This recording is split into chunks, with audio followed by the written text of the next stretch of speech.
Bueno, mi hermano, feliz sábado. Es una alegría para mí volver a verlo después de tanto tiempo. Me he ausentado. Yo sé que me han extrañado, aunque me digan que no les creo. Bueno, el tema que les traigo hoy es una continuación del tema que yo di la última vez que pasé aquí enfrente. Es el mensaje central de nuestra iglesia. Y dice, es una de las razones por las que yo estoy aquí. Es el mensaje de los tres ángeles. ¿Ustedes saben en qué libro de la Biblia está el mensaje de los tres ángeles? En Apocalipsis. Es el mensaje que trae como centro al Evangelio de Jesucristo. La última vez que pasé aquí hablamos del mensaje que dio el primer ángel de Apocalipsis. Y hablamos cómo está relacionado con el Evangelio verdadero, cómo el Evangelio verdadero de nuestro Señor Jesucristo ha sido pisoteado, ha sido cambiado, y cómo nosotros en la Biblia, a través de una serie de búsquedas de textos bíblicos, hemos vuelto a exaltar el Evangelio de Cristo, que exalta su justicia, no solo su amor, sino también su justicia, que tiene que ver con la obediencia a los mandamientos. Y en el mensaje del primer ángel también vimos lo que respecta al día sábado, que ha sido el día que ha sido dejado de lado por la mayoría de las iglesias cristianas. Vamos a abrir en Apocalipsis 14. Apocalipsis capítulo 14. Casi la mitad del libro de Apocalipsis. El versículo 6. Dice así: vi volar por el medio del cielo a otro ángel que tenía el Evangelio eterno para predicarlo a todos los moradores de la tierra, a toda nación, tribu, lengua y pueblo. ¿Qué tenía este ángel? El Evangelio eterno, ¿verdad? Dice que este ángel, la misión de él era predicarlo a todos los moradores de la tierra. Yo les pregunto, ¿este Evangelio del cual habla este ángel está predicado ya a todos los moradores de la tierra? Aún no. Entonces este ángel no vino del pasado, sino este ángel representa la misión de la iglesia actualmente, y la misión que se va a completar en el futuro, antes del fin del mundo. El mensaje que trae este ángel dice así: temed a Dios, versículo 7, y darle gloria, porque la hora de su juicio ha llegado. Y adorad a aquel que hizo el cielo, la tierra, el mar y la fuente de las aguas. Nosotros estudiamos ya de qué se trata este mensaje. Por lo tanto, yo no voy a hablar mucho de lo que dice lo que significa este mensaje que da el primer ángel. Y vamos a hablar del mensaje del segundo ángel. Antes quiero hacer una acotación. Ustedes saben que después del mensaje que dan los ángeles, el versículo 14 dice: miré aquí una nube blanca, y sobre la nube uno sentado semejante al Hijo del Hombre, que tenía en la cabeza una corona de oro y en la mano una hoz aguda. Es decir, ¿qué significa eso? ¿Qué simboliza? La venida de Jesucristo en el cielo, es decir, el fin del mundo. El mensaje que dan estos ángeles es una advertencia para el mundo que vive en sus últimos días. Este mundo que nosotros estamos viviendo está agotando su tiempo, está llegando a su final. Y justamente lo que hacen estos ángeles es llamar la atención de la gente que vive en ese tiempo y de darle una serie de verdades para que cuando llegue el fin del mundo estén del lado correcto. Es decir, este ángel obvia toda una historia en la que el mundo ha vivido ignorante de las cosas de Dios, sin importarle las cosas de Dios. E incluso las iglesias cristianas han vivido durante cientos de años ignorantes de los mandamientos de Dios, ¿no? Y lo que hacen estos ángeles es terminar con esa ignorancia y advertirle al mundo para que tome posición. Ya nadie puede ser Nadie puede ignorar nada. Ese es el mensaje de los tres ángeles. Y el mensaje que da el segundo ángel es un mensaje muy fuerte, hermanos. Es un mensaje bastante fuerte, porque lo que hace este ángel es desenmascarar un sistema religioso engañoso. El primer ángel lo que hace es llamar la atención a los mandamientos de Dios. Dice que hay un juicio que ha comenzado en el año 1844, eso no lo estudiamos hoy, pero lo que dice es que ha comenzado un juicio. Y ustedes saben que cada juicio se hace una investigación. Bueno, lo que hace el segundo ángel es básicamente continuar con la investigación del juicio. Dice, y vamos a leer el versículo 8, dice: otro ángel le siguió diciendo, ha caído, ¿quién? Babilonia, la gran ciudad, porque ha hecho beber a todas las naciones del vino del furor de su fornicación. Aquí da una serie de símbolos, ¿no? Esto no puedo interpretarlo como algo literal. ¿Cómo puede caer Babilonia? Si Babilonia, que fue un pueblo de la antigüedad, ya había caído cuando el apóstol Juan había escrito esto. El imperio de Babilonia cayó casi 500 años antes de que el apóstol Juan escribiese esto. Entonces lo que hace Juan básicamente es poner un simbolismo inspirado por el Espíritu Santo. Y dice que esta es Babilonia, le pone Babilonia y dice que es una gran ciudad. Y dice que esta ciudad ha caído porque ha hecho beber a todas las naciones del vino del furor de su fornicación. Ya vamos a estudiar bien qué significa esto. Pero por el momento quiero que se queden con esa palabra, Babilonia, la gran ciudad. Esta Babilonia nosotros la vamos a ir descubriendo con la misma Biblia qué es y qué representa, y qué sistema religioso y sistemas religiosos abarca, porque tiene que ver con la religión. Y aunque ustedes no lo crean, hermanos, hay algunos intérpretes que interpretan que en el futuro se va a levantar un anticristo, y este anticristo va a ser un hombre común y corriente, y que va a levantar una nación que se va a llamar Babilonia, no, y con fines solamente políticos. Aquí vamos a ver que Babilonia en realidad está muy relacionada con la religión. Gracias, Anita. Vamos a ver que aquí le llama Babilonia la gran ciudad, así le dice. Pero saben que en el mismo libro de Apocalipsis hay otra ciudad que se le llama la gran ciudad. Vamos a ver, Apocalipsis 21,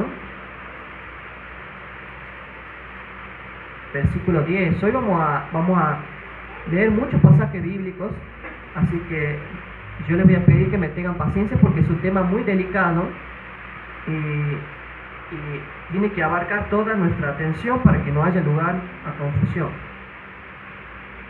Versículo 10 de Apocalipsis dice: y me llevó el Espíritu, y me llevó en el Espíritu a un monte grande. Tengan en cuenta esa palabra, monte grande. Y me mostró la gran ciudad. ¿Cuál? La gran ciudad santa de Jerusalén, que descendía del cielo de Dios. Fíjense que en el versículo 9, el versículo anterior, dice así: vino entonces a mí uno de quienes, de los 7 ángeles. Y también quiero que tengan en cuenta esa frase, los 7 ángeles. Dice que tenía las 7 copas llenas de las 7 plagas postreras, y habló conmigo diciendo: ven acá, yo te mostraré la desposada. ¿Cómo le llama también a Jerusalén? Desposada, la esposa del Cordero. Bien. Entonces, vemos que aquí hay 3 características que se le aplican a Jerusalén. Primero, es una gran ciudad. Y yo ya lo he desviado de la atención de Babilonia. ¿Se acuerdan que estábamos hablando de Babilonia? Ahora pasamos a Jerusalén. Y también a Jerusalén le dice la gran ciudad. La presenta uno de los, ¿quién? 7 ángeles que tenían una de las 7 copas de las 7 plagas. Y aquí le llama la esposa del Cordero. ¿Cómo puede ser una ciudad la esposa del Cordero? Pregúntense ustedes. ¿Quién es la esposa del Cordero? Por comenzar, ¿quién es el Cordero? Jesucristo, ¿verdad? ¿Y la esposa del Cordero quién es? La iglesia, dice aquí mi hermano. Vamos a buscar en Efesios capítulo 5. Efesios capítulo 5.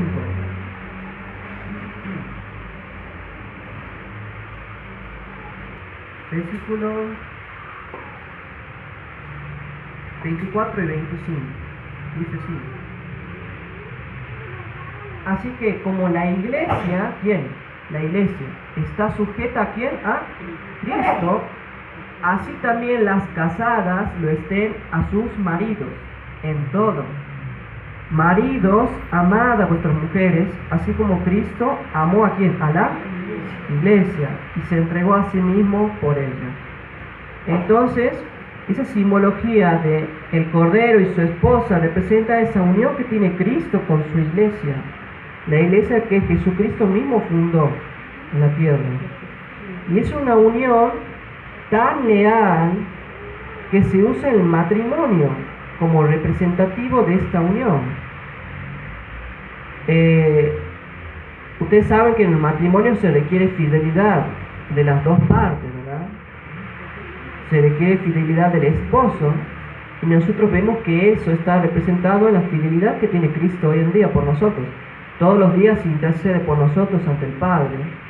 Él dio su vida por nosotros, fue fiel hasta la misma cruz. Ahí en la cruz, cuando Él estaba colgado, tenía la opción de bajarse, y no obstante pensó en nuestra salvación, nos vio cantando eternamente por los siglos de los siglos al Señor, nos vio felices y contentos en la nueva tierra. Entonces Él dijo, no, yo voy a sufrir aquí hasta el final. Él fue fiel a su iglesia. Pero también una relación matrimonial requiere fidelidad de parte de la esposa. Y aquí es donde entramos nosotros en controversia. Porque si es cierto que hay una iglesia, la iglesia ha sido fiel, la iglesia durante toda su historia ha tenido un grupo de seguidores, de miembros, de personas que forman parte de esa iglesia, que se han sido fieles a lo que Jesucristo ha mandado en su palabra. Pero muchos de esa iglesia, y Pablo ya hablaba en su tiempo, han caído engañados de los falsos maestros que se han introducido. Pablo dice, cuando yo me vaya, prepárense porque van a entrar falsos maestros a la iglesia y van a engañar. Y el fruto de un engaño es la infidelidad. Y eso lo vamos a ver ahora. Vamos a verlo en el capítulo 17 de Apocalipsis, y aquí está representado el engaño de la iglesia, porque hay una iglesia que ha sido representativa de la esposa del Cordero, que es la que se menciona en Apocalipsis 21, pero hay otra iglesia que le ha sido infiel al Cordero. Y esto está en Apocalipsis capítulo 17, el mismo libro de Apocalipsis, que está lleno de símbolos. Miren lo que dice, versículo 1. Vino entonces uno de ¿qué? De los 7 ángeles que tenían las 7 copas. Vean ese paralelismo de la iglesia fiel del capítulo 21 y en la iglesia del capítulo 17. La presenta uno de los 7 ángeles. Y habló conmigo diciéndome, ven acá y te mostraré la sentencia contra la gran ramera, la que está sentada sobre muchas aguas. Bueno, hermanos, ¿cómo se la presenta aquí? Aquí se habla de una ramera. Vean cómo el capítulo 21 dice la esposa del Cordero, y aquí habla de una ramera, una prostituta. Ustedes saben que es todo lo contrario a una relación de fidelidad, ¿verdad? Esta mujer no tiene marido, vive una vida que de quebrantamiento del mandamiento de la fidelidad matrimonial. Eso tiene un simbolismo, eso es un símbolo de algo, es un símbolo de que parte de la iglesia no ha sido fiel a su marido, que es Jesucristo. Y si ustedes ven aquí la serie de descripciones que da el capítulo 17, le ayuda al habitante de los últimos días del planeta Tierra a darse cuenta de quién es este sistema engañoso para no caer engañado por este sistema. Dice, bueno, vamos a ver más características. Vamos a ver, por ejemplo, que volviendo a Jerusalén, vamos a ver Hebreos capítulo 12. Hebreos capítulo 12 habla sobre Jerusalén, la ciudad de Dios. Dice el versículo 22: sino que os sabéis, a ver, ya cuando lo encuentren, porque hay personas que tardan un poquito, como yo a veces tardo. Dice, sino que os habéis acercado al monte de Sión. ¿Se acuerdan que yo les hablaba del tengan en cuenta un monte? A la ciudad del Dios vivo. Al parecer, la ciudad esta de Dios está asentada sobre un monte. ¿Cómo le llama esta ciudad? Jerusalén, la celestial, a la compañía de muchos millares de ángeles. Hay una ciudad en el cielo que se llama Jerusalén, así como aquí en la tierra había una ciudad que se llamaba Jerusalén. Y esa ciudad celestial, Jerusalén celestial, va a ser el lugar a donde la iglesia va a ir a habitar. Ustedes véanlo en el capítulo 20, en el capítulo 21 de Apocalipsis. El pueblo de Dios que es salvado por Jesucristo va a habitar a la Jerusalén celestial. Por eso Jerusalén representa el habitáculo de la iglesia verdadera. Dice que aquí les llama la ciudad del Dios vivo. No obstante, vemos que eso también tiene un paralelismo con Babilonia. Vamos a buscar Apocalipsis capítulo 17, el versículo 9.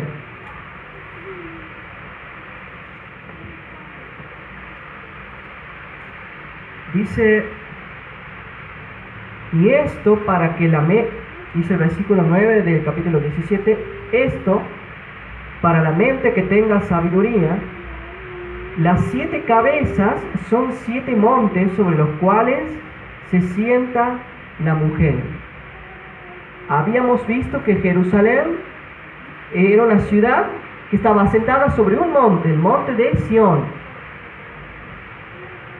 Y esta ciudad de Babilonia, de la cual habla Apocalipsis, está asentada sobre 7 montes. Yo adivinen ustedes que la ciudad más famosa del mundo, que casualmente está asentada sobre 7 montes, es Roma. Vamos a pasar a la primera diapositiva. Ustedes pongan en Wikipedia, busquen Roma, colinas, montes, 7 montes, y todos los aciertos que le va a dar va a ser 7 colinas de Roma. Las 7 colinas de Roma, porque Roma está asentada casualmente sobre 7 colinas que tienen nombres. ¿Puedes pasar a la siguiente?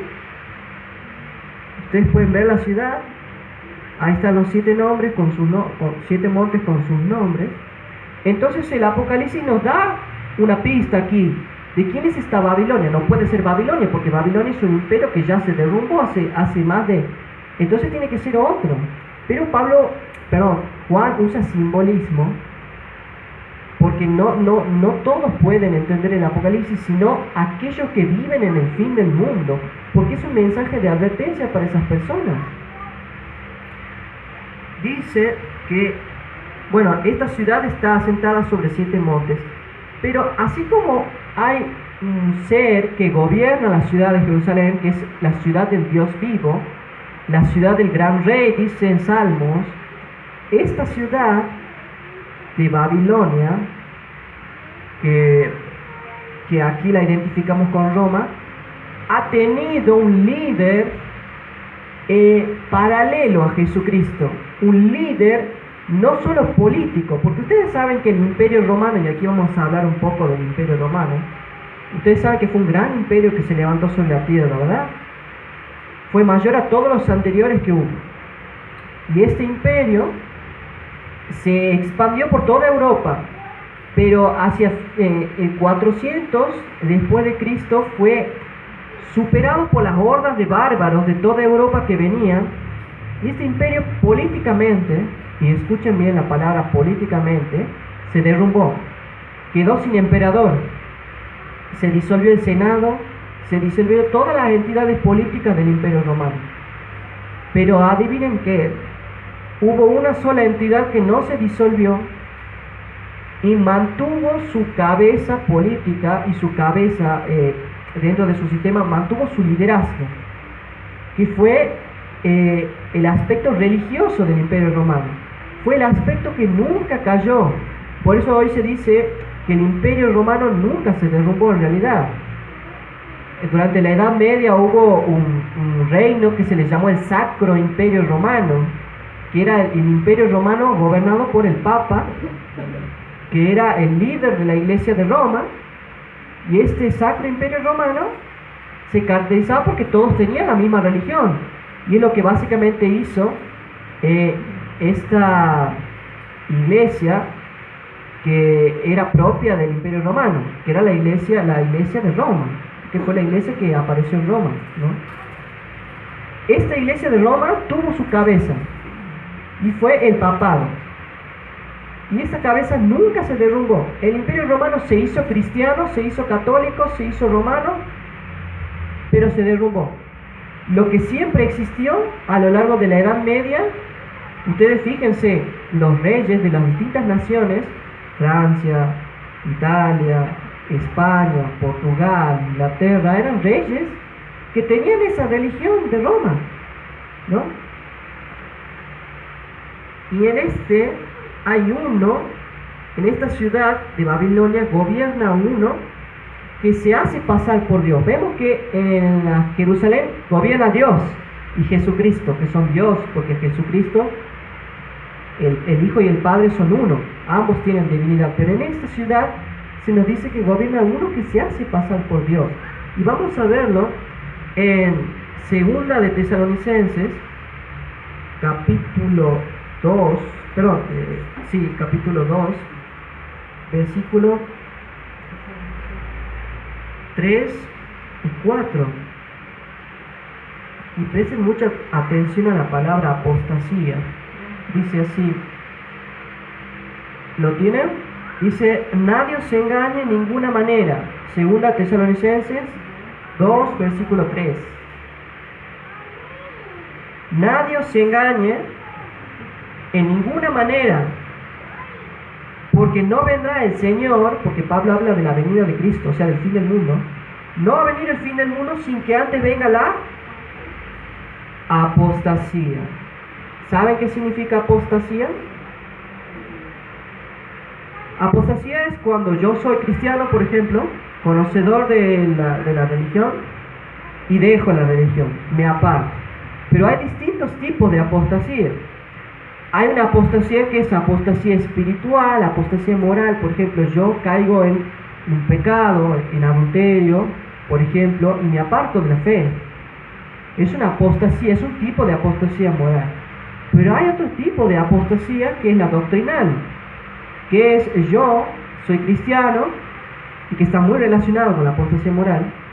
Yo que soy cristiano decido meter creencias que a mí me gustan y convenzo a mis hermanos de que esas creencias son ciertas. Entonces la iglesia entera entra en apostasía y paso mi apostasía a los demás, como un virus. ¿Se entiende? Bueno, Pablo aquí dice que en la iglesia misma iba a haber una apostasía después que él iba a morir.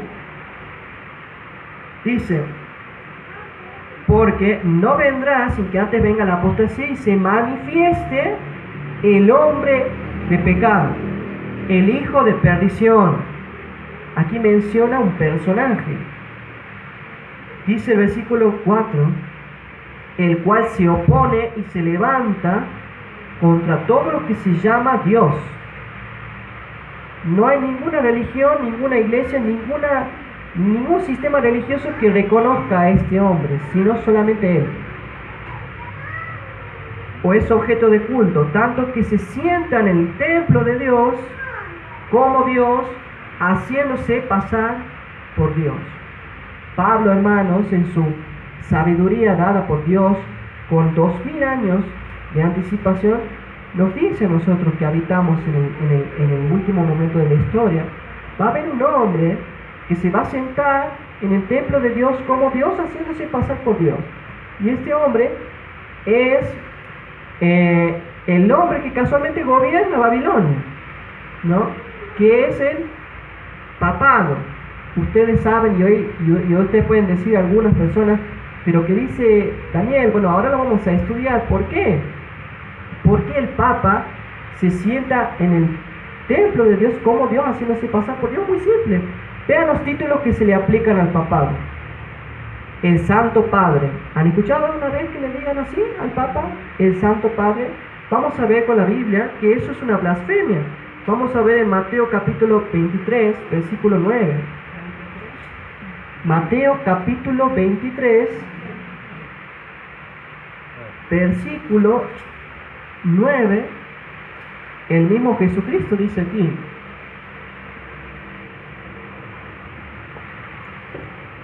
y no llaméis, ¿qué? Padre. No llaméis Padre vuestro a nadie en la tierra, porque uno es vuestro Padre, el que está en los cielos, ¿no? Entonces este título que tiene es blasfemo, porque hay un solo Padre en la tierra y en el cielo, y es Dios. Otro título, el vicario de Cristo. ¿Han oído alguna vez ese título? Como que ahora es menos conocido, pero durante toda la Edad Media se lo usaba. El vicario de Cristo. Vicario quiere decir representante, quiere decir el que ocupa el lugar de Cristo en la tierra. Vamos a estudiar en Juan capítulo 14, vamos a ver quién es el representante que tiene Cristo en la tierra. Juan capítulo 14,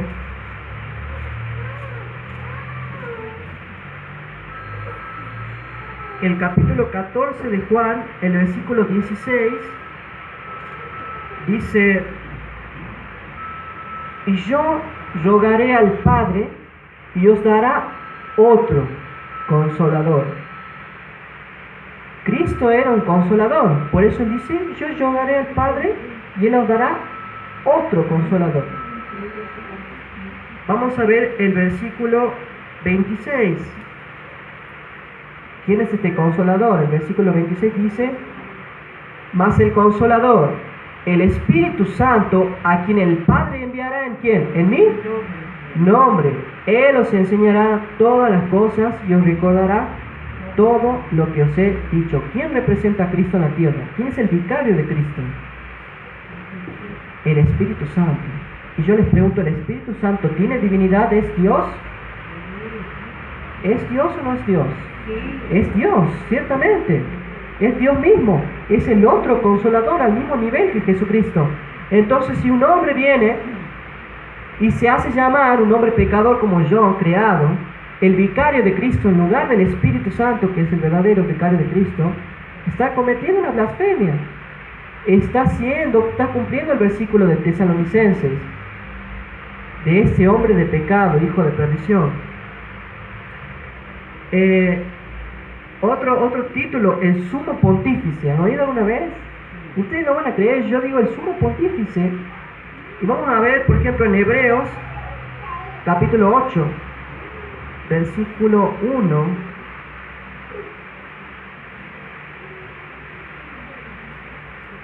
Hebreos capítulo 8, versículo 1